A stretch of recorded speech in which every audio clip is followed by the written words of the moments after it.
ஓம் முருகா சரணம். வாழ்க வளமுடன். அனைவருக்கும் தைப்பூச திருநாள் நல்வாழ்த்துக்கள்.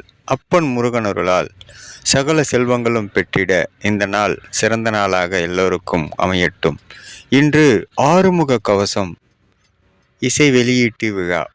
சஷ்டி கவசம், சண்முக கவசம், கந்தகுரு கவசம் போல் அப்பன் அருளால் அவர் அருள் பெற்று எழுதப்பட்ட இந்த ஆறுமுக கவசம் ஒரு சிறந்த கவசமாக அனைவருக்கும் மக்கள் நலம் கருதி இன்று வெளியிட உள்ளோம். அனைவரும் கலந்து கொண்டு இவ்விழாவினை சிறப்பித்து தருமாறும் அப்பன் முருகனின் அருளாசி அனைவருக்கும் கிடைக்க, எல்லாம் வல்ல அப்பன் முருகனின் அருள் அனைவருக்கும் கிடைக்கப் பெறுக. ஓம் முருகா சரணம். இந்த கவசம் ஒரு சிறந்த கவசமாக கலியுகத்தையும் மக்களை பற்றியும் அப்பன் அருளியுள்ளார். நாம் இதை அனைவருக்கும் பகிர்ந்து